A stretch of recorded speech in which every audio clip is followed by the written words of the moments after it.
Buenos días a todos. En primer lugar, quiero agradecer los esfuerzos de toda la organización para que este congreso salga bien y sobre todo quiero poner de relieve que es un congreso iberoamericano en que en esa cultura de la renovación política se reúnan las dos orillas. Eso me parece importante. Por otro lado, quisiera resaltar algunas cuestiones sobre esta mesa que es Gobierno Abierto y Ética Pública. La verdad es que en los últimos 5 años ha habido un debates y reflexiones tanto en el ámbito académico como político sobre la crisis de la democracia. Ello ha llevado, y también cómo salir de esa crisis, ha llevado particularmente a debatir cuál sería el mejor modelo, la mejor fórmula deseable para salir de la crisis. La democracia participativa, la democracia asociativa, la democracia asamblearia, la democracia deliberativa. Y todo ello lo que ha demostrado es que no es la idea de democracia en sí la que está en crisis, sino la forma en que se ha interpretado la democracia. Esto significa, pero el que esos debates se hayan producido indica que algo no está funcionando bien. Todas las propuestas y modelos van en la dirección de proponer y de desarrollar la participación de la ciudadanía y la defensa de sus intereses.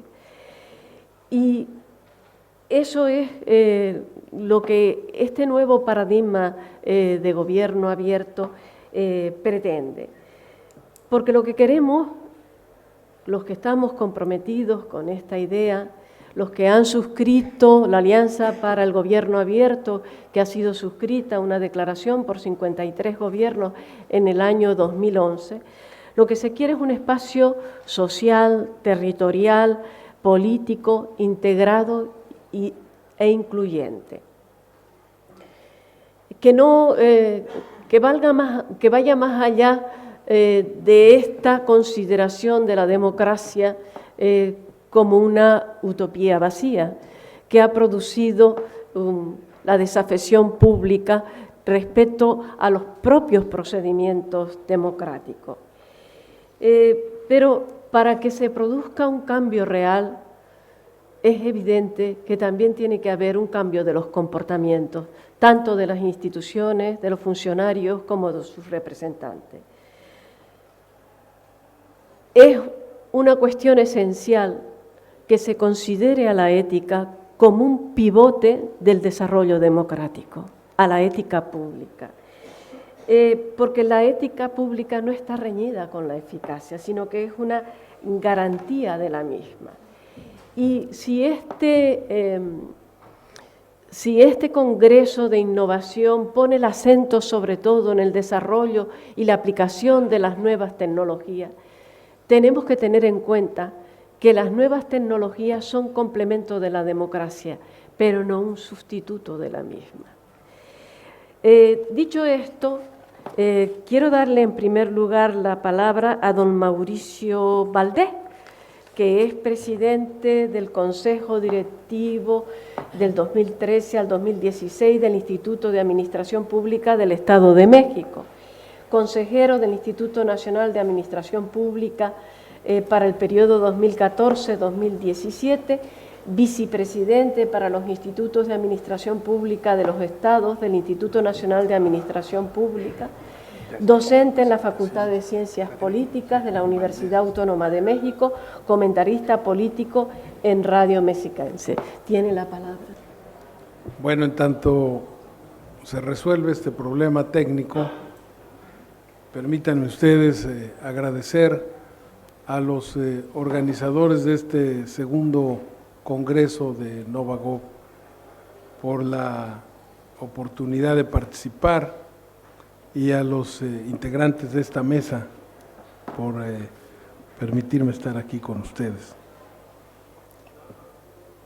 En primer lugar, un saludo muy cordial del gobernador del Estado de México, el doctor Erubiel Ávila, quien es un gobernante muy interesado en estos temas de innovación gubernamental, como le llamamos.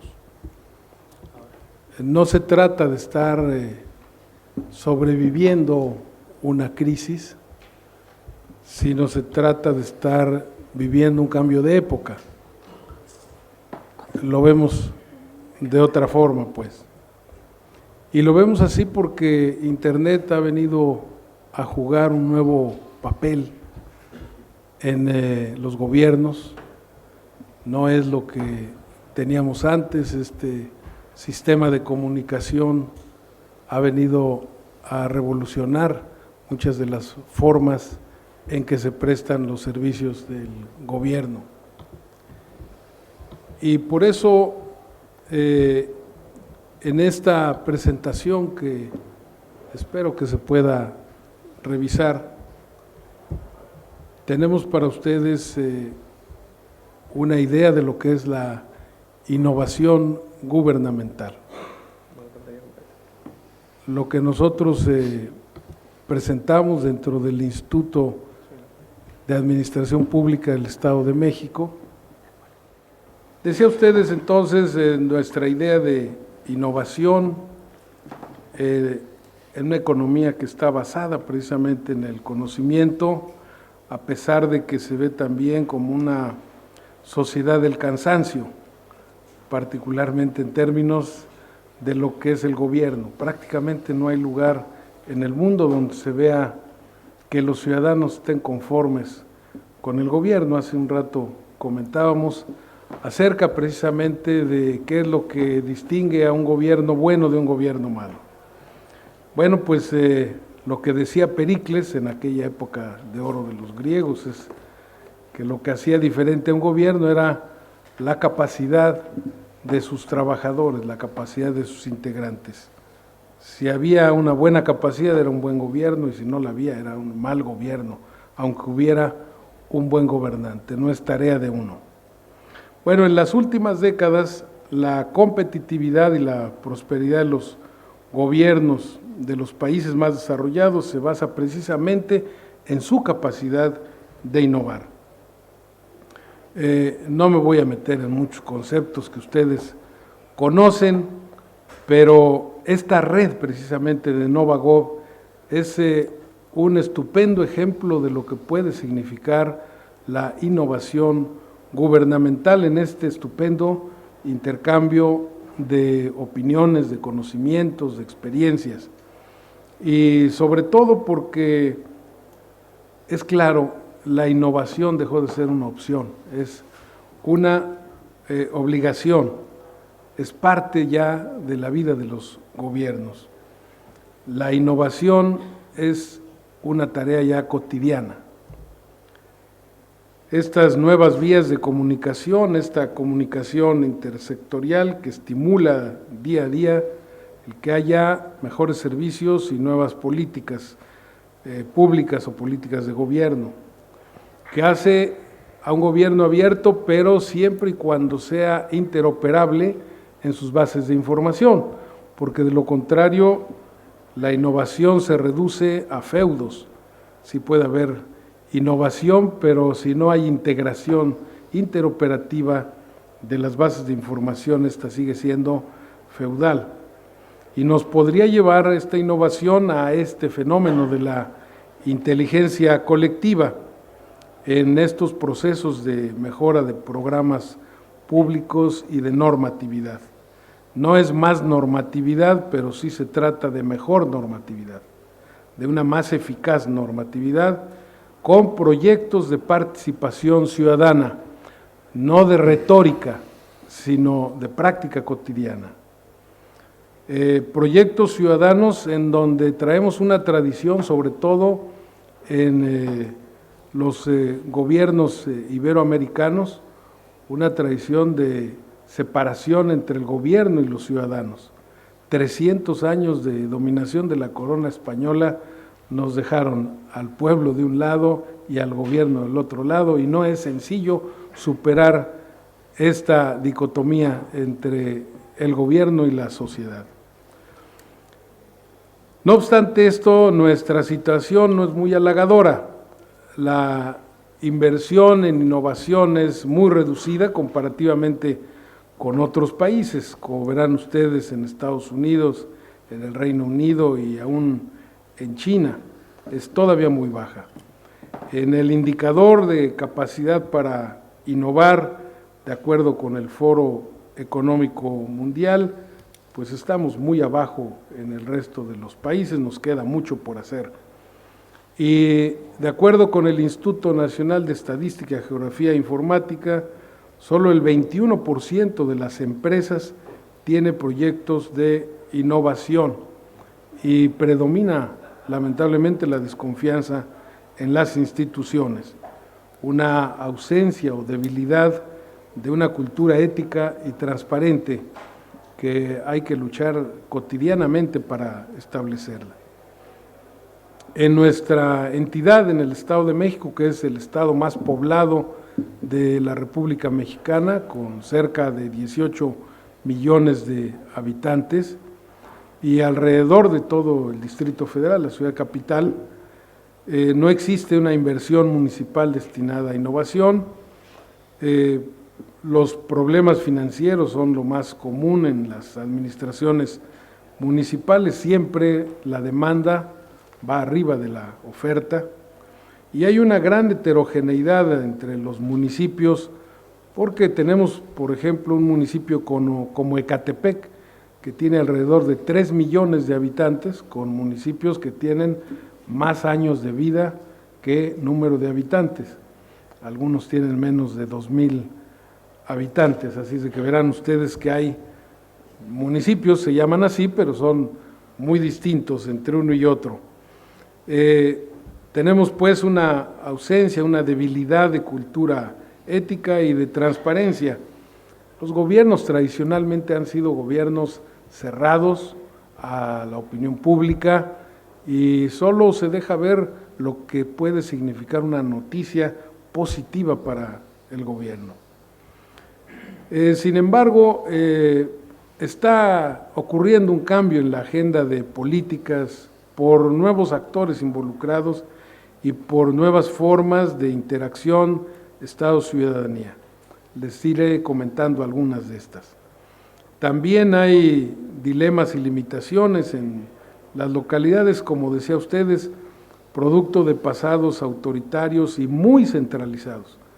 México puede ser en la definición constitucional una república federal, pero en los hechos es más un Estado unitario, centralista, que la descentralización que ocurre en otros sistemas federales.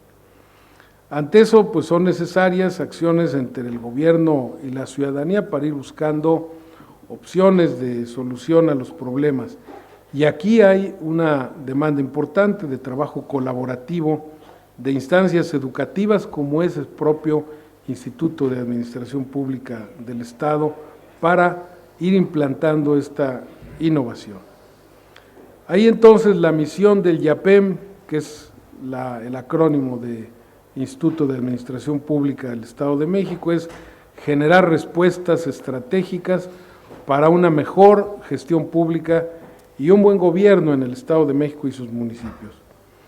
Nuestra línea de trabajo para este periodo en el que fui electo como presidente es construcción de políticas de gobierno. Y miren ustedes que usaré más el término políticas de gobierno que políticas públicas, porque todavía no atinamos en el idioma de Cervantes a diferenciar lo que es politics, policy, police y otras más. Yo les pongo siempre de ejemplo cómo traducir international politics and foreign policy, porque ahí está muy claro. A veces ni en el ruso, ni en el francés, ni en el alemán lo han logrado, así es de que no nos preocupamos mucho y por eso le llamamos políticas gubernamentales o políticas de gobierno. Entonces tenemos un plan de desarrollo de 2011 a 2017 y bajo estas líneas esquemáticas del plan es como desarrollamos estas propuestas. ¿Qué fue lo que hicimos en el instituto? Lo que decidimos fue integrar comités consultivos, una especie de think tank, grupos de expertos, de exfuncionarios que luego saben más que los propios funcionarios y que estaban por ahí olvidados, pero a veces en la academia o a veces en sus despachos, y que los hemos convocado a integrarse en estos comités para que nos ayuden al diseño de esas propuestas de políticas, proyectos de innovación. Tenemos 10 comités con 72 especialistas en gobierno solidario, en desarrollo urbano, en infraestructura, sociedad protegida, gobierno municipalista, gestión por resultados, financiamiento para el desarrollo, ética y transparencia, prospectiva gubernamental e innovación gubernamental. Voy a poner de algunos comités solamente algunos ejemplos. El Comité de Ética acaba de terminar su propuesta sobre creación de una ley de ética pública. Se ha elaborado un código ético y de conducta para servidores públicos del Estado de México. Ha propuesto la creación de la Cátedra Aristóteles en Ética Pública y Transparencia para servidores públicos y la creación de promotores éticos. Tenemos pues en este comité, todo lo pueden encontrar en la página del instituto, que es www.iapen.org.mx. El Comité de Ética pues tiene ahí una serie de propuestas que pueden ustedes observar en la ponencia. Hay un Comité de Innovación Gubernamental también, y desde luego que intenta sobre todo simplificar la administración. Algunos otros proyectos de innovación, está la Escuela de Ciudadanía, que es muy importante para generar la participación ciudadana, proyectos colaborativos y laboratorios de innovación gubernamental con una universidad como es la Universidad Anáhuac. Así es de que muchas gracias y quedo a sus órdenes.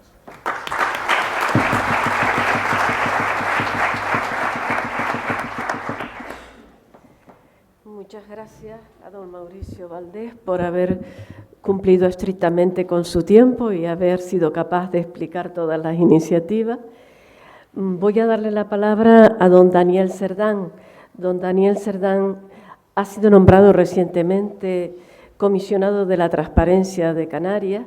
Se trata de un cargo como autoridad independiente elegida por una mayoría de 3/5 del Parlamento de Canarias, cuya finalidad es ser garante del cumplimiento de la ley de transparencia, tanto para las instituciones como para las empresas, y para resolver los recursos potestativos de los ciudadanos que se sientan defraudados en sus demandas de acceso a la información pública de las administraciones. Don Daniel Cerdán es periodista, lo que no ha dejado de sorprenderme. Tiene la palabra, don Daniel. Muy bien, buenos días a todos.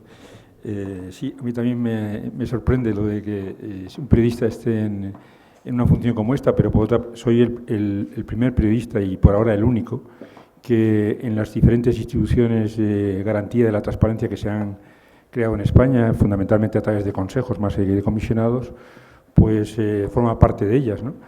Pero en cualquier caso, porque casi siempre los parlamentos, los gobiernos, los partidos han pensado más que esto era un problema de la transparencia de derecho, de regulación de derechos, de atención de derecho, y lo es, sin duda alguna.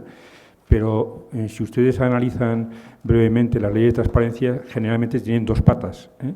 Una, la pata de lo que llaman la publicidad activa, en la que los periodistas somos más, generalmente, no voy a decir que siempre, más conocedores que lo que pueden ser los letrados, que son el otro gran grupo de profesionales que se integran en los sistemas regionales o estatal de la transparencia.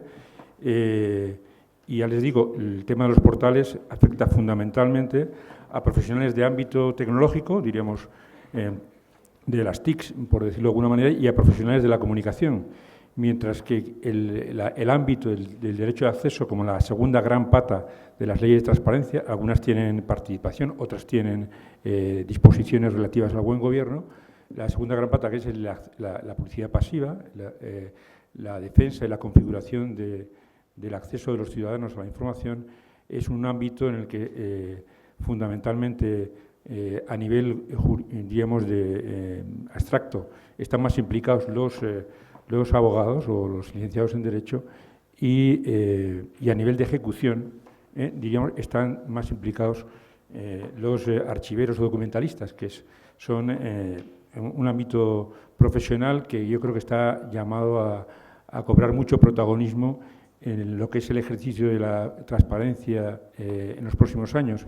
Y lo digo porque, aunque ahora la gente, excepto quizá en comunidades autónomas como Cataluña, que sí los han tenido muy en cuenta, en general no aparecen en la mayor parte de las regulaciones, quieran que no, cuando los sistemas de transparencia tengan que tirar de muchos datos y de años atrás, solamente con sistemas de archivística, con profesionales de documentación potentes, van a poder realmente dar un servicio como el que puede esperar los ciudadanos. Es decir, ahora todo el mundo está preguntando sobre cuestiones muy inmediatas. Piénsese, por ejemplo, en lo que ha sido la pregunta, diríamos, de las primeras 24 horas de las aperturas de los portales de transparencia, como era de los sueldos públicos, pero seguramente con los años, cuando se perfeccione el sistema y la gente no quiera saber puntualmente un sueldo público, sino quiera saber cómo han evolucionado los sueldos públicos a lo largo de 5 años, de 10, de 15 o de 20, solamente con unos buenos sistemas de documentación y archivística, compaginados con un buen sistema de tecnologías de la información, tanto internas como en web, podrá, digamos, el sistema de transparencia responder a las expectativas de los ciudadanos. Pero en cualquier caso, quitado esta reflexión sobre quiénes están llamados o no a ejecutar desde el ámbito de las instituciones públicas las leyes de transparencia, creo que la pregunta fundamental de la mesa, tal como se ha planteado en el programa, era en qué medida el gobierno abierto, o la transparencia en este caso, iba a contribuir o puede contribuir a la ética pública de una forma significativa, ¿no? El gobierno abierto es un horizonte más que una cosa tan concreta como pueden ser los sistemas estatales de la transparencia, un horizonte que parte de la transparencia, pero que incluye la participación o la colaboración, como las 3 grandes patas del gobierno abierto, en el que la participación de alguna forma se va definiendo, porque de alguna manera tenemos mucho más experiencia en participación en España, sobre todo las instancias municipales, que en transparencia o en colaboración, mientras que la colaboración sigue siendo, a mi entender, todavía un espacio muy etéreo, digamos, de esa forma de encuentro entre los ciudadanos y las administraciones para colaborar en el desempeño de funciones inicialmente públicas, sigue siendo muy etéreo y, sobre todo, muy sujeto a conflicto. Y lo estamos viendo recientemente, por ejemplo, en el caso de Madrid, que ha sido digamos, el último en evidenciar los problemas que se dan cuando se quiere resolver un problema como el de la limpieza con becarios o con voluntarios. Es decir, oiga, ¿hasta qué punto los colaboradores ciudadanos están de alguna manera invadiendo funciones de trabajadores que realmente o de actividades que realmente se tienen que realizar mediante un trabajo profesional y mediante un trabajo remunerado? Eso es un debate que creo que no corresponde a esta mesa. Fundamentalmente a esta mesa creo que nos corresponde analizar en qué medida los sistemas de la transparencia, tal como están configurados hoy, van a responder a lo que todo el mundo espera o esperó cuando se pusieron en marcha, que era una especie de antídoto de la corrupción importante, ¿no? Como una especie de salvamento en un proceso, en un momento en el que el país estaba agobiado o sigue agobiado por casos de corrupción que nos tiene un poco la moral pública comida, ¿no? Y en este caso, aunque enfríe un poco sus expectativas, creo que seríamos muy ingenuos si pensáramos que si un código penal que ha tenido, diríamos, décadas o siglos de funcionamiento no ha conseguido acabar con los malos, unas leyes de transparencia tímidas que empiezan justamente a andar, que llevan prácticamente unos meses, es decir, que son bebés, y que no se han armado todavía en equipos, digamos, con experiencia, con trayectoria, van a poder realizar lo que los códigos penales, o el Código Penal no ha hecho en más de 100 años, ¿no? Por lo tanto, yo pienso que la pregunta a responderse sería si España no hubiera tenido el retraso de 10, 15 o 20 años respecto a otros países semejantes en la implementación de la ley de transparencia, no voy a decir ya 200 años respecto a algunos países nórdicos que la tienen implementada desde entonces, es decir, si no tuviéramos este retraso, realmente podríamos pensar que no hubiéramos caído en este pozo de la corrupción pública en la que nos sentimos ahora todos de alguna manera invadidos. Yo lo dudo. Yo creo que los malos, los corruptos, hubieran evadido en sus comportamientos, es decir, uno repasa los casos que hay ahora encima de la mesa y no ve que, diríamos, con portales de transparencia se hubieran podido evitar, diríamos, ese tipo de actuaciones. Entonces, diríamos, ¿para qué sirve la transparencia? Yo creo que no sirve como antídoto, o sirve poco como antídoto de la corrupción, si vamos a ser, diríamos, sinceros, y sin embargo, sí que son, para mi entender, las leyes de transparencia pueden ser una vitamina, digamos, para la ética pública. Es decir, las leyes penales pueden ser antídotos, las leyes sancionadoras pueden ser antídotos, las de transparencia no empiezan a regular un sistema de sanción, pero no siempre, la estatal no lo regula, mientras que sí creo que en la medida en que van construyendo ciudadanía, en la medida en que van enriqueciendo el debate público con datos más allá de los que aportan los poderes públicos en notas de prensa siempre laudatorias para el poder, en la medida que eso ocurra, sí que... Perdón, no sé si estaba atravesando los oídos de ustedes. En la medida que eso ocurra, digo, sí que podemos esperar que las leyes de transparencia con el tiempo faciliten una cierta regeneración de la vida pública. Yo las veo más que, en cualquier caso, más útiles para la ciudadanía o para el sistema político y para todos nosotros como instrumentos que estimulan la calidad democrática y sobre todo también la calidad de gestión. Es decir, prácticamente lo que ha venido ocurriendo en las últimas décadas con la opacidad característica de un Estado como el nuestro, digamos más oscuro que el de los de nuestro entorno, ha sido que prácticamente no podíamos, los malos gestores tenían posibilidades de pasar desapercibidos porque de alguna forma no existían mecanismos, ni portales de transparencia, ni obligaciones de información que los descubriera respecto a los mejores. En la medida que los portales de transparencia y sobre todo las obligaciones de acceso a la información los vayan a poner más en evidencia a aquellas partes de la Administración que peor funcionan en relación con las otras, va a producir, creo yo, un estímulo competitivo entre ayuntamientos, entre gobiernos, de forma que se mueva un poco más la Administración, se mueva de una forma un poco más eficiente, siquiera para no aparecer mal en la foto en comparación con otros ayuntamientos, con otros cabildos, con otros gobiernos autonómicos o con otros países, ¿no? En ese sentido, creo que las leyes de transparencia sí van a aportar, digamos, un beneficio evidente. Y en cualquier caso, tampoco quiero ser excesivamente optimista ni vender un poco la moto aquí de la transparencia como solución para todos los problemas, porque en cualquier caso, la experiencia de estos primeros meses lo que nos está demostrando es que las leyes de transparencia son herramientas que solamente serán útiles si se las usa.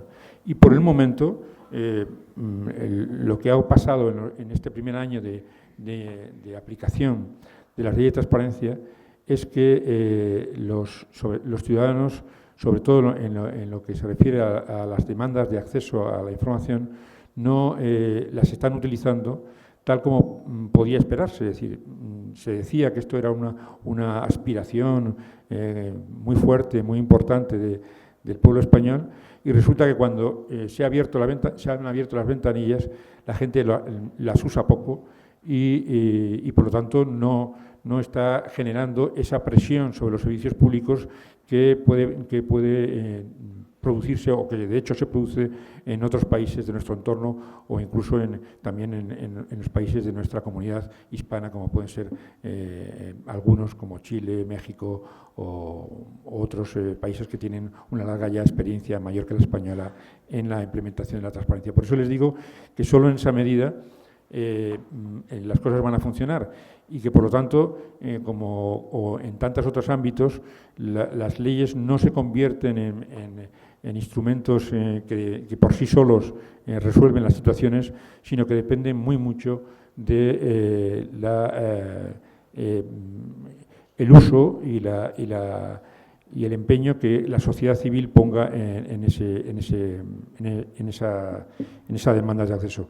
Yo ya concluyo simplemente porque me había propuesto, en cualquier caso, recordarles a todos un hecho que una de las circunstancias que creo que está empañando o que puede empañar el arranque de las leyes de transparencia, y es que como son todavía tan desconocidas, yo les invito, por suerte Google nos las aporta en segundos. Si uno pone Ley de Transparencia de Canarias o Ley de Transparencia de España, te aparecen siempre en las 3 primeras búsquedas. Yo les invito a que la lean y, sobre todo, a que tengan presente un detalle, que es el que, a mi entender, está frustrando más la puesta en marcha de las leyes en este momento, y es que hay un plazo, para mi gusto, excesivamente corto, para que los ciudadanos puedan hacer uso de las leyes adecuadamente. Se les da un mes, generalmente, para presentar,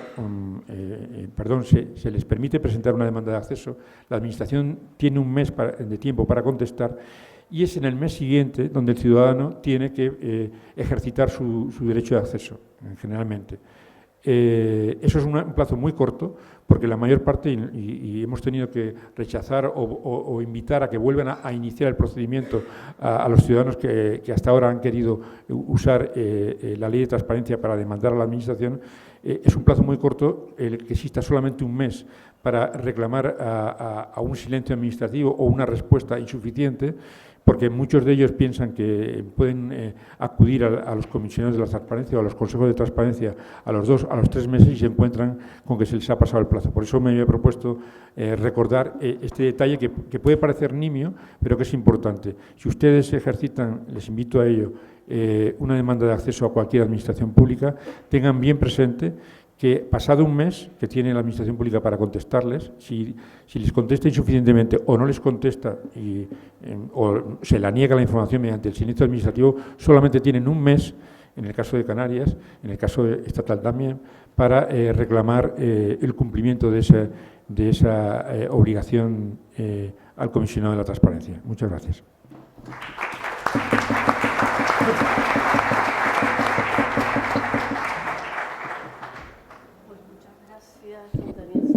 Sobre todo por explicarnos el funcionamiento. Algunas cosas de estas las ignorábamos.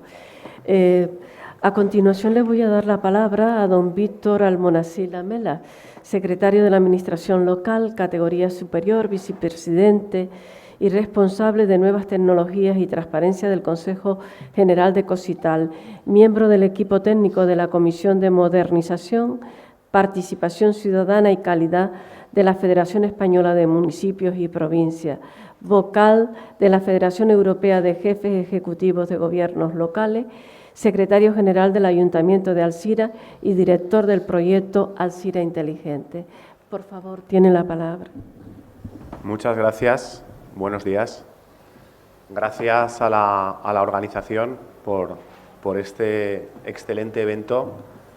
A nivel personal, muchas gracias por la invitación y no solo a nivel, como digo, personal, sino también en representación de o en nombre, mejor dicho, de las instituciones que represento, que además están muy relacionadas o íntimamente vinculadas a la transparencia, precisamente. Por un lado, el Colegio Oficial de Secretarios, Interventores y Tesoreros de la Administración Local de España, que somos un colectivo de varios miles de funcionarios que, sin ninguna duda, representamos la legalidad y la transparencia, que en definitiva es un concepto totalmente hermanado con el de legalidad, la transparencia. Y por otro lado también los municipios españoles, ¿no? Los municipios, el municipalismo, vamos a decir en general, que como no puede ser de otra manera, y todos ustedes saben, representa más que ninguna otra administración pues el principio de proximidad, ¿no? Esa participación que es una de las patas, efectivamente, de la transparencia y que yo creo que se plasma,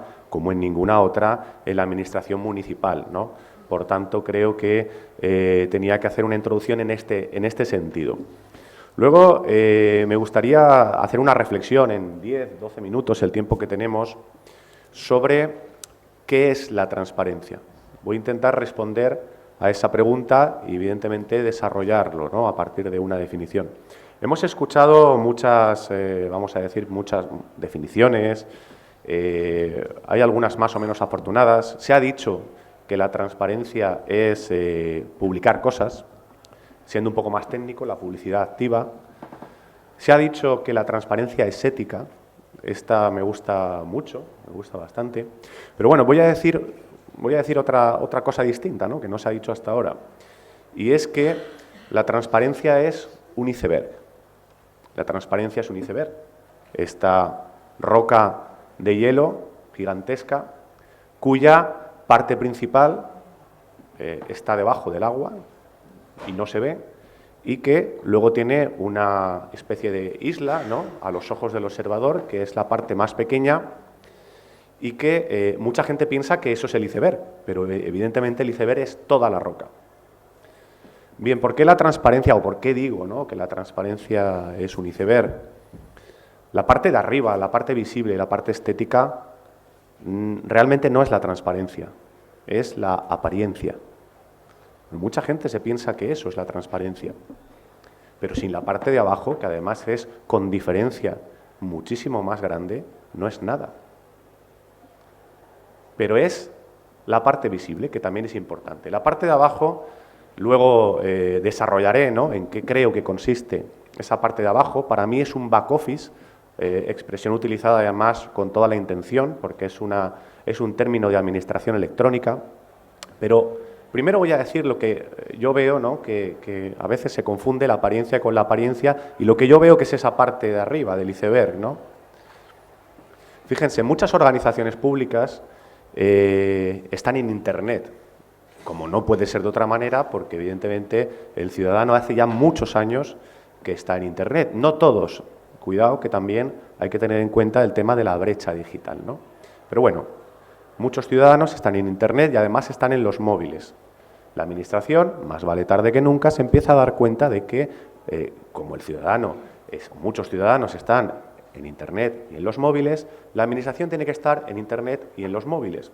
Por Internet vamos a entender, grosso modo, las redes sociales, otros canales participativos o informativos, evidentemente, pero vamos a decir las redes sociales. Pero ¿qué ocurre? Ocurre que muchas veces se confunde, y por eso hablo de apariencia, tener una cuenta de Twitter o estar en las redes sociales, y eso se le llama, incluso se le llama Administración 2.0, y se confunde la Administración 2.0 con una administración que tiene Twitter.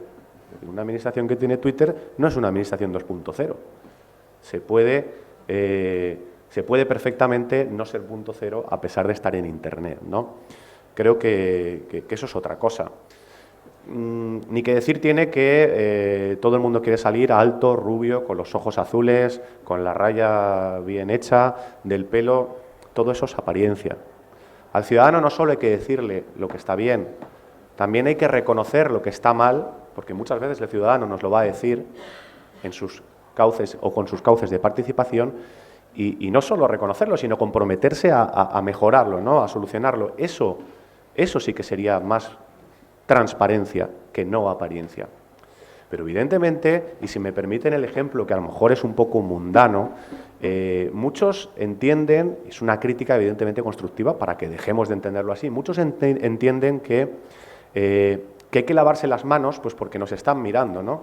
Decía que el ejemplo es mundano porque a veces, no sé, los caballeros sabrán de lo que hablo, porque uno va al aseo de caballeros y cuando hay mucha gente, cuando, ¿no?, alguien ve que nos están mirando, entonces nos lavamos las manos. Además, así como muy deprisa, pero porque tampoco queremos lavárnoslas, es que nos están mirando y parece como que queda feo salir del aseo sin lavarse las manos. Pero es que no hay que lavarse las manos porque nos están mirando, hay que lavárselas para tenerlas limpias. Y además hay que lavárselas porque si no nos las lavamos bien, además no solo hacerlo, sino hacerlo a conciencia, con jabón y durante un par de minutos, pues las bacterias, los microbios, que son muy pequeñitos, van a estar ahí en las manos y podemos coger una infección. Ese es el verdadero motivo por el que hay que lavarse las manos, no porque nos están mirando, no por parecer o por aparentar que tenemos las manos limpias, sino por tenerlas limpias de verdad. Por eso decía que de esas definiciones la que más me gusta es la de la ética, ¿no? Por tanto, esa parte, vamos a decir, de arriba del iceberg, esa parte estética, creo que evidentemente se queda muy corta y representa una parte muy pequeña tanto del iceberg como del concepto de transparencia, que es mucho más amplio. Vamos ya a la parte de abajo. Hay muchísima tarea, muchísimas cosas que hacer dentro de una organización pública para implantar la transparencia, la de verdad, no la de cara a la galería. La de cara a la galería, el ciudadano, que yo creo que no está para tonterías, la percibe como un poco como la propaganda que nos dejan en el buzón, ¿no? Que te dejan ahí la propaganda de Carrefour o de Ikea o del supermercado, pero tú lo lees o no lo lees, o a lo mejor puede interesarte comprar algo, pero no genera un verdadero interés. Evidentemente hay mucho más que hacer.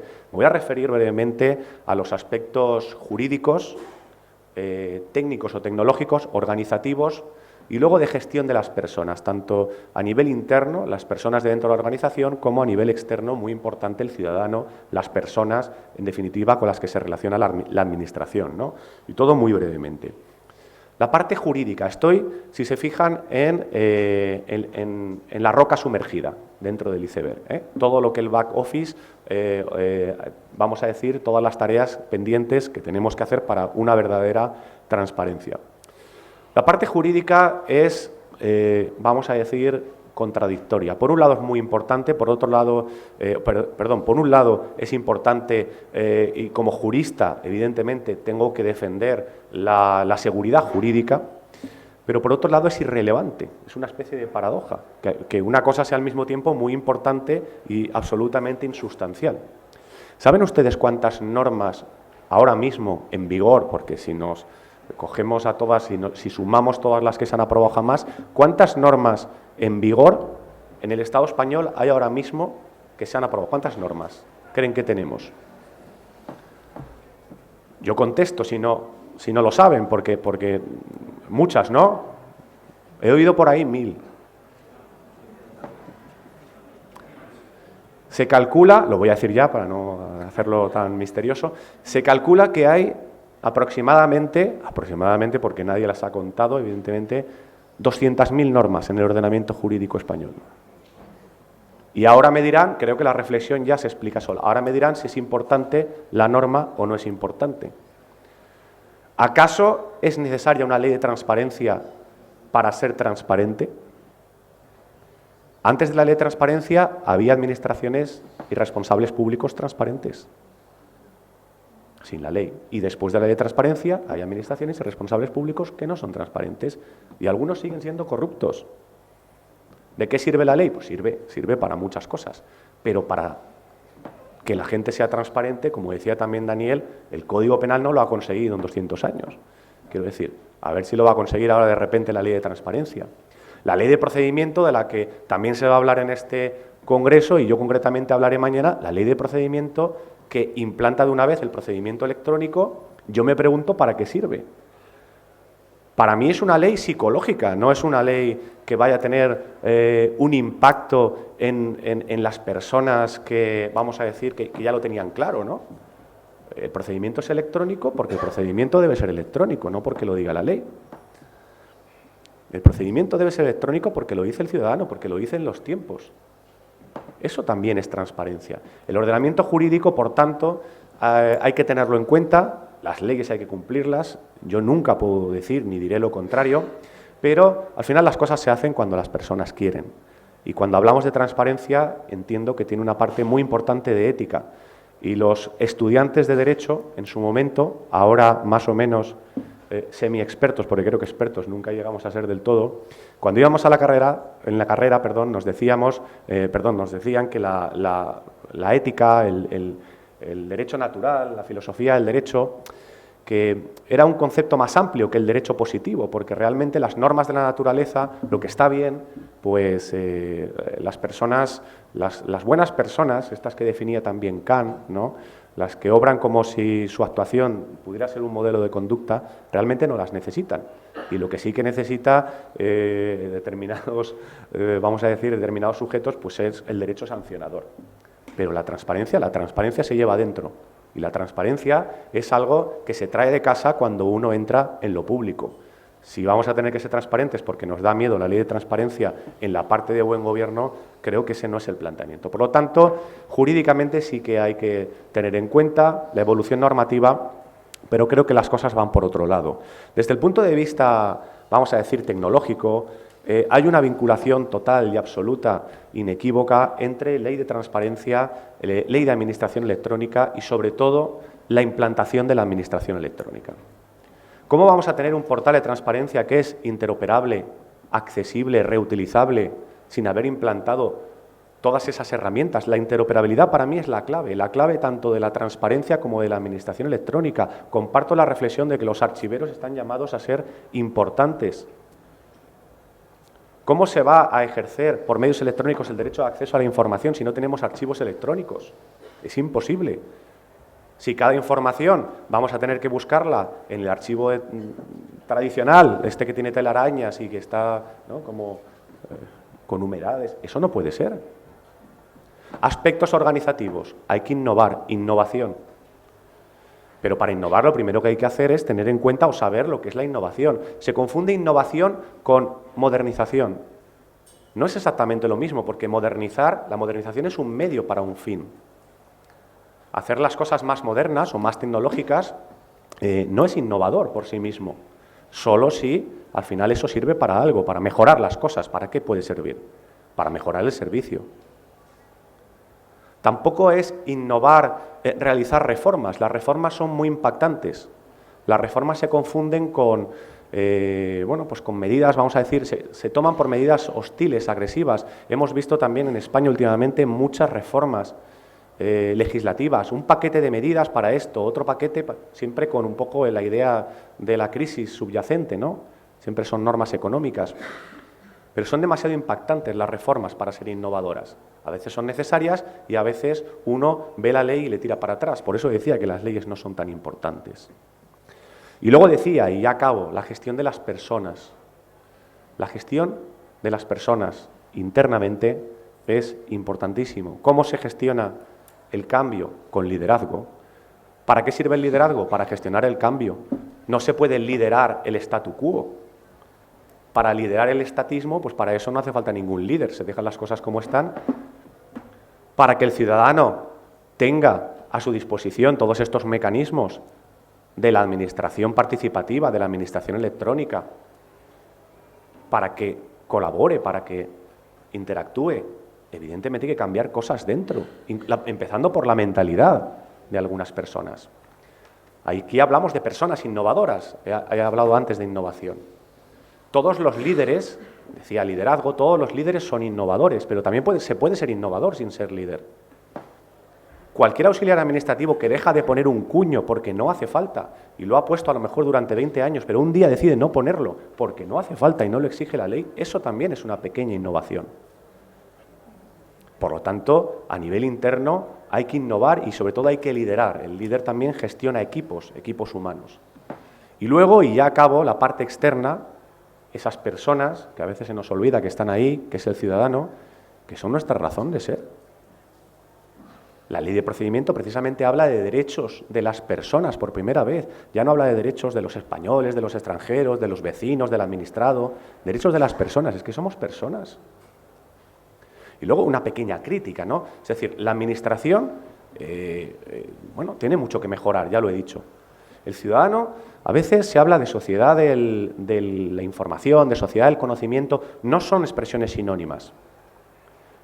No es lo mismo información que conocimiento. Sociedad de la información sí somos, eso sin ninguna duda. ¿Por qué? Porque estamos informados, quizás sobreinformados. La información son los datos. Pero el conocimiento, cuidado que es la fase siguiente y a lo mejor no hemos llegado todavía ahí. Sociedad del conocimiento es otra cosa. Conocimiento es utilizar esos datos con fines, por ejemplo, comerciales. Una de las cosas que tiene que hacer la Administración es fomentar la economía, los emprendedores, las pymes. Se habla mucho de la parte democrática o de control democrático de la transparencia, pero es que también tiene una parte muy importante de promoción económica. Los datos sirven para que las empresas incipientes tengan en cuenta esos datos. Eso sí que sería sociedad del conocimiento. Si yo digo ahora mismo que en Madrid está lloviendo, la mayoría de ustedes que se quedan los 2 días, pues les dará lo mismo. Eso es un dato que pueden tener más o menos en cuenta. Si alguno de ustedes se vuelve hoy a Madrid, porque es de Madrid, evidentemente, y le digo que está lloviendo, eso es una información, porque sabe que en cuanto salga de Barajas, pues se va a mojar. Y seguramente si ha quedado a comer o a tomar algo en una terracita, pues no va a poder hacerlo, porque está lloviendo. Luego, con esa información se toman decisiones. Yo creo que la sociedad no ha llegado a ese punto, sinceramente. Pero ahí la obligación es de la propia Administración. Muchas veces, incluso haciendo las cosas bien, cogemos y decimos, bueno, ya hemos hecho lo que teníamos que hacer y hemos puesto este servicio, hemos mejorado el servicio, tenemos un servicio muy bueno, ya acabo. Tenemos unos cauces de participación buenísimos, tenemos una sede electrónica por la que se pueden presentar documentos. Pero ¿usted lo ha dicho que lo tiene? ¿Usted lo ha explicado? Al ciudadano hay que empoderarlo, que es una palabra que está muy de moda, aunque no le gusta Pérez Reverte. Dice que Cervantes se suicida cada vez que decimos cosas de estas. Pero bueno, hay que empoderar al ciudadano, claro que sí. Y al ciudadano hay que explicarle las cosas. Y entonces será cuando realmente sea sociedad del conocimiento y utilice todos estos mecanismos, porque todo esto, si no, se convertiría en mera apariencia, como decía al principio. Y ya acabo, y voy a acabar con una frase de Confucio, que aparte de un gran sabio que todos ustedes conocen, era funcionario, que es una cosa que muy pocas personas saben. Y que tiene que ver con esto del ciudadano. Al ciudadano no solo hay que decirle las cosas, evidentemente hay que decirlas, ¿no? Él decía algo así como que dime algo y lo olvidaré, ¿no? La típica rueda de prensa que se da un día y ya no se vuelve a hablar de un tema. Dime algo y lo olvidaré. Explícamelo realmente bien, el PDF, el vídeo institucional, y lo recordaré durante un tiempo. Ahora, amigo, involúcrame en eso que quieres fomentar o que quieres explicar. Entonces, no solo lo entenderé, sino que me tendrás de tu parte. Muchas gracias.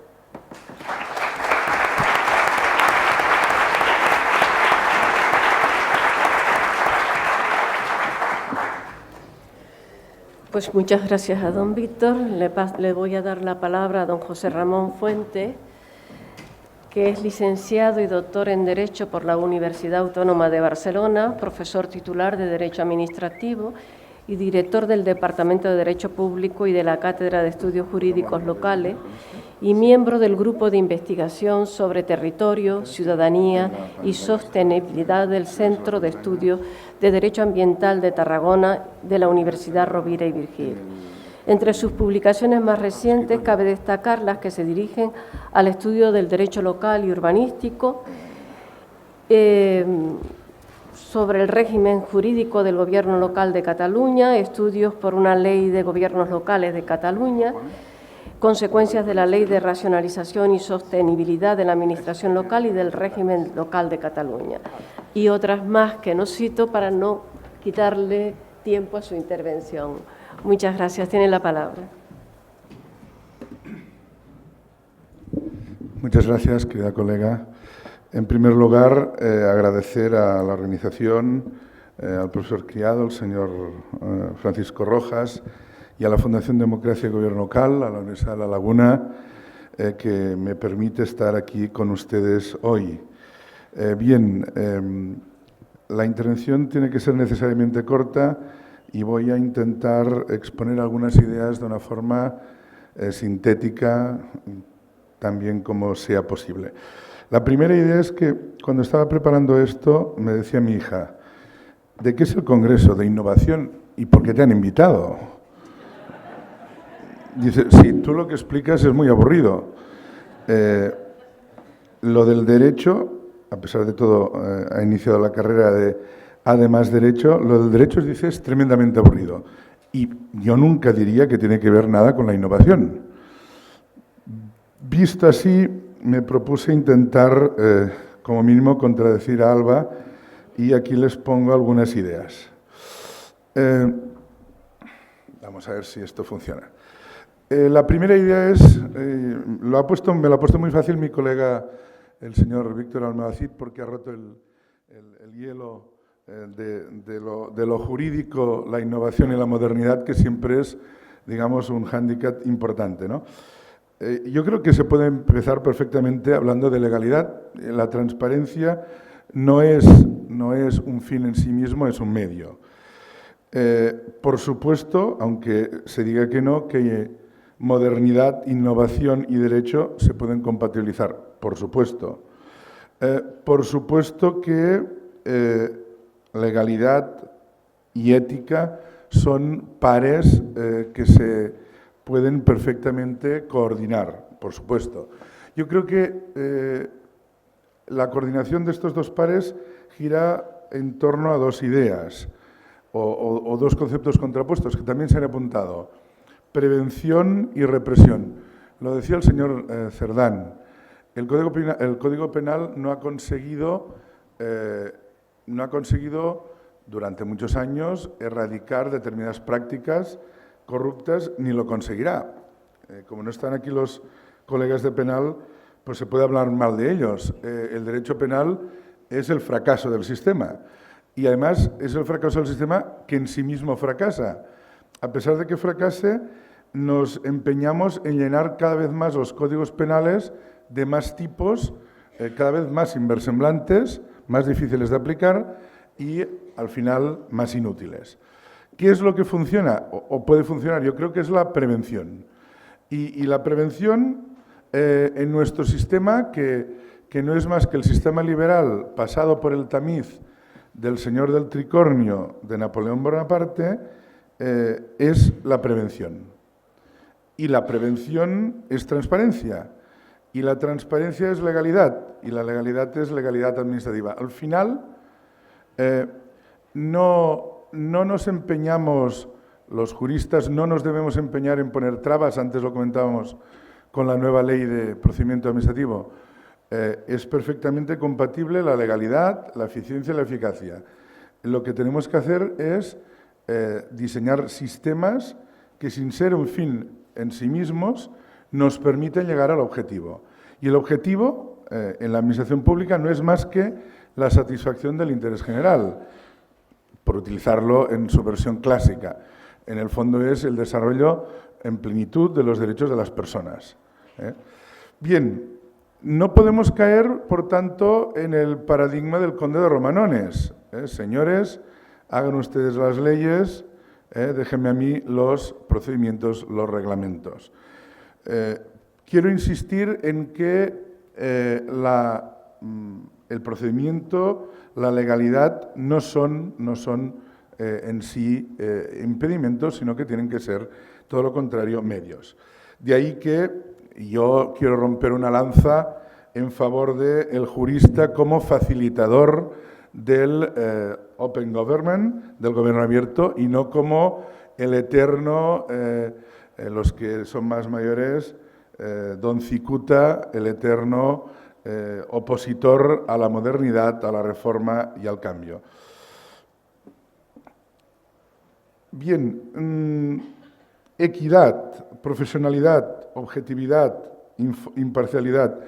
Yo creo que también se tiene que romper una lanza en favor de que determinadas funciones, como las que nos están ocupando, tienen que estar en manos de profesionales rigurosamente formados. La formación y la carrera, la profesionalización, es también un medio de prevención muy eficaz y para ello tenemos que dotarnos de un sistema riguroso, meritocrático, como aquí exponía. Vamos a la idea que antes apuntaba de prevención y represión. El Estado de Derecho, en un modelo globalizado en el que diferentes sistemas están luchando por redefinir lo que sería el sistema o el Estado de Derecho, aquí apunto una nota sobre lo que sería el modelo norteamericano, es cierto que la prevención administrativa es mucho más eficaz que la represión.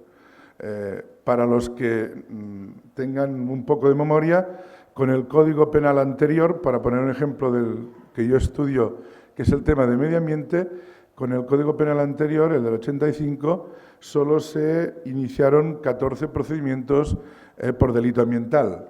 Y los que son más mayores recordarán que solo pringó un señor catalán que se llamaba Puigneró, y no pringó nadie más de los otros 14, en una vigencia de más de 18 años de los tipos del momento, ¿no?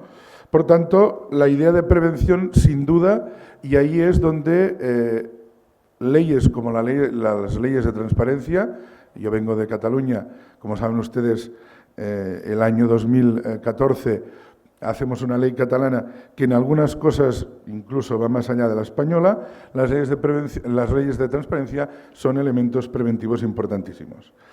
Bien, ética pública, hablando al lado de la colega seguramente no soy el más indicado, pero ética pública yo creo que, aunque solo sea porque estamos volviendo a poner de moda conceptos como ética y moral pública, no en el sentido ancestro, sino en el sentido moderno, yo creo que es importante. Aquí apunto la definición que el maestro Pérez, de nuestro ramo, daba como el conjunto de normas morales que rigen la conducta del hombre en cuanto integrante de un pueblo o ciudad, en cuanto ciudadano, sea o no funcionario, y en el orden al bien común, bien público o bienestar general. Más López Aranguren. Vamos a la idea de información. Hablamos de la sociedad de la información. Y ciertamente la información, yo creo que los juristas la deberíamos catalogar como dentro de la categoría de las propiedades incorporales. Ya es mucho más interesante y es mucho más fuente de riqueza que la electricidad o el gas, porque los datos en sí, la información, son un acervo importantísimo de valor incalculable. Y bajo el principio de que información es poder, esto es cierto y cada vez lo será más. Acceso a la información. Hay gente en esta mesa, colegas mucho más duchos en la materia, pero ciertamente el derecho a la información es un derecho fundamental. Ya está contemplado en nuestros textos constitucionales, legislativos, lo ha estado durante muchos años. No inventamos nada, en todo caso estamos redescubriendo. Y una idea muy, muy importante, la propiedad de la información es nuestra, es de los ciudadanos. No existe, y esa es la nota de los totalitarismos, no existe un Estado o una administración que tiene el fin en sí mismo. El Estado o la administración no es más que la suma de sus ciudadanos y, por tanto, los ciudadanos son los propietarios de los datos, de las informaciones que genere la propia información. Administración electrónica. Antes se ponía aquí de manifiesto. ¿Qué hace la ley de procedimiento, que mañana tendremos ocasión de escuchar al colega Almohacid? Pues la ley de procedimiento lo que hace es, lo decíamos antes viniendo, reordenar, sumar, combinar y sobre todo dar categoría legal indiscutible a todo un conjunto de normas técnicas que estaban perfectamente vigentes y que muchos de nuestros colegas ponían en duda. Ahora que se la van a encontrar en la ley de procedimiento, al menos en el Estado español, nadie se va a atrever a ponerlo en duda. Un minuto de publicidad. Esto del jurista y el archivero, en mi casa, mi hermano es archivero y yo soy jurista, o sea que si alguno necesita algún trabajo, nos ofrecemos. Voy acabando. Gobierno abierto. Aquí no voy a innovar, nunca mejor dicho, en nada que ustedes no sepan. Simplemente insistir en que el gobierno abierto no es más que una técnica, no es más que un medio, no es un fin. El interés público, lo podemos galvanizar de cualquier nomenclatura, es lo que nos debe preocupar. Ahora bien, ¿qué interés público? ¿Utilizamos el concepto de interés público continental o el modelo de interés público, digamos, anglosajón? El interés público es aquel que está en el mundo de las ideas de Platón y que nosotros los administradores con nuestra bola tenemos solo la capacidad y por supuesto, digamos, el monopolio de interpretación, o el bien público, el interés público no es más que la interacción de los intereses particulares que hacen que al final llegamos a un punto común. Yo creo que la primera acepción es mucho más pura y rigurosa, es aquel bien público al que los administradores llegamos de forma neutra, aprehensible a través de los sentidos, sin presiones, sin contactos, sin intereses colaterales, pero no existe. Tenemos que admitir la realidad. El interés público no es más que una suma de intereses privados en la que todos deben ceder y ganar a la vez.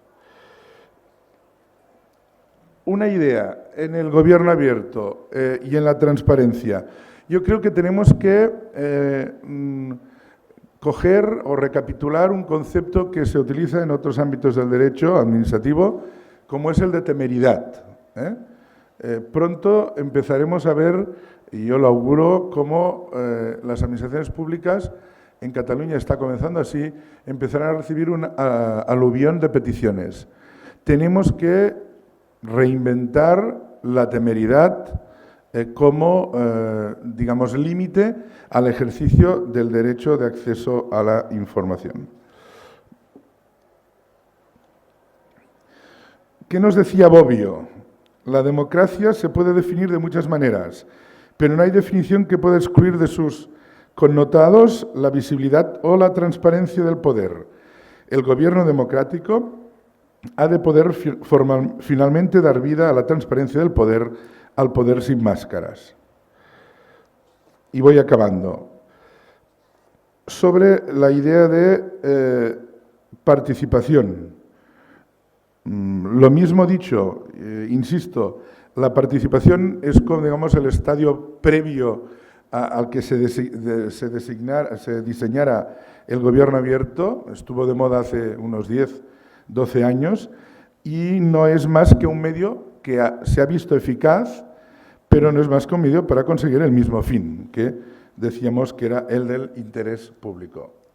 Y ahora sí que ya acabo. Transparencia como no el arte de enseñarlo todo, sino el arte de explicarlo todo. Obviamente no aporto nada nuevo, pero lo decíamos antes, muchas veces los juristas, nuestros colegas, utilizan de forma torticera determinadas normas.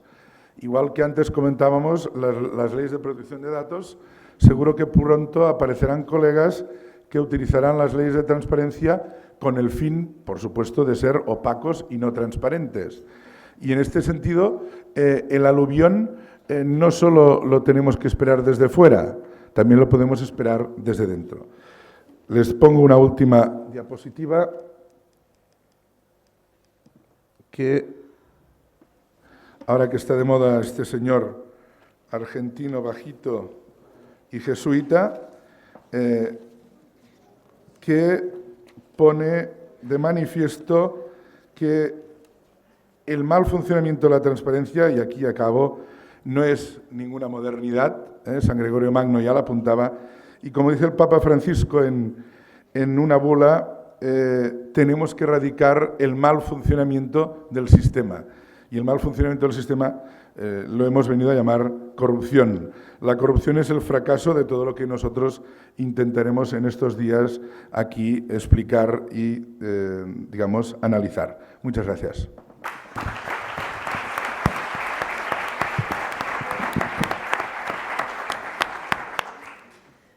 Pues muchas gracias, don José Ramón, por atenerse también a los 15 minutos. Siento, las intervenciones todas han sido muy interesantes, siento haber sido tan rígida, pero el horario es tan rígido también. Yo creo que tenemos 5 minutos para debate, pero no mucho más. Por si alguien quiere intervenir o preguntar a la mesa o entre ellos.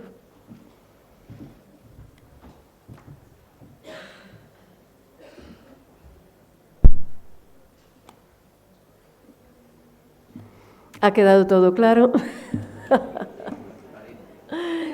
Qué espléndidos intervinientes. Pues muchas gracias a los asistentes. Carana.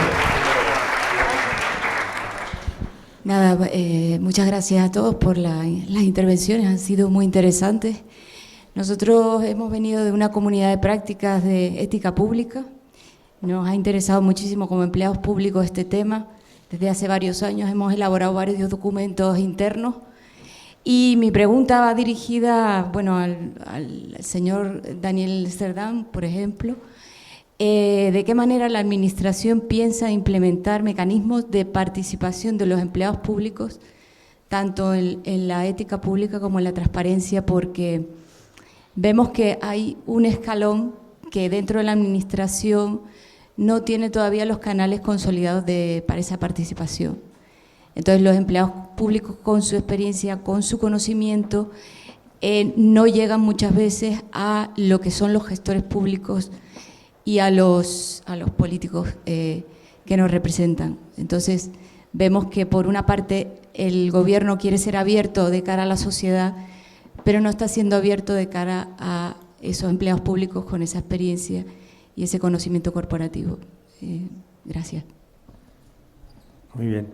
Yo lamentablemente, mi ámbito de competencias está fundamentalmente en garantizar o el vigilar el cumplimiento de las leyes, como decía antes, tanto en el ámbito de la publicidad activa, que son los portales de transparencia, como en el ámbito de las demandas de los ciudadanos.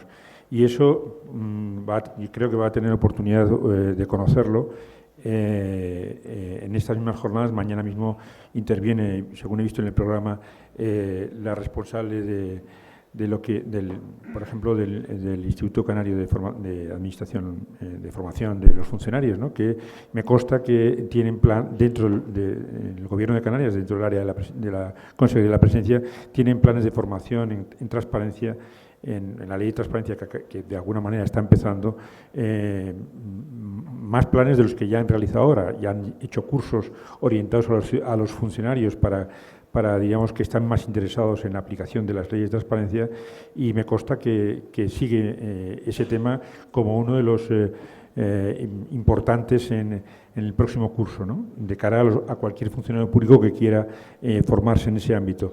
En cualquier caso, es cierto que hay y de alguna manera me permite complementar un poco mi intervención de antes, que hay una laguna importante, quizá no hemos articulado todavía las administraciones campañas para dar a conocer más la ley de transparencia, para dar a conocer sus limitaciones o sus plazos, como he querido brevemente señalar antes, y estoy seguro que va a haber que hacer o emplear mucho en las sinergias de las diferentes administraciones, porque hay tan pocos recursos ahora, fundamentalmente para campañas de publicidad o para campañas de comunicación, que como todos los estamentos administrativos, todas las escalas, nos ponemos de acuerdo, y en eso espero que haya confluencia también a nivel estatal, autonómico y local, o realmente será difícil llevar pronto al conocimiento de los ciudadanos la ley de transparencia. Y aprovecho también para una pequeña puntualización respecto a lo que también se ha comentado aquí por mis compañeros. A veces la gente, el público confunde transparencia con rendición de cuentas. Se ha tocado algo este tema en la mesa.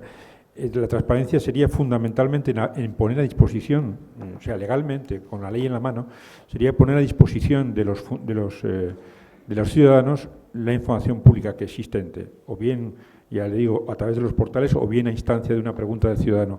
Pero la rendición de cuentas para mí es un estadio al que nos costará llegar y que es mucho más complejo de alcanzar, que significa que los poderes públicos expliquen el porqué de ese dato. Los portales dicen cuál es el dato, pero en un momento determinado tenemos que, algunos, como decía Víctor, algunos alcaldes o presidentes de diputación, autonómicos, consejeros, poderes públicos ya lo hacían antes antes de la ley de transparencia, pero no es una costumbre habitual que, además de poner en común los datos, se produzca esa otra comparecencia, que puede ser también escrita, que puede estar en los portales, en la que realmente explique el por qué hemos pasado de X dato a este X otro, por qué hemos retrocedido, por qué hemos avanzado, para que realmente los ciudadanos tengan algo de contexto y de análisis, de explicación de por qué son las cosas, no solamente cómo son las cosas o los datos de las cosas son estos, ¿no? Bueno, pues muchas gracias a todos.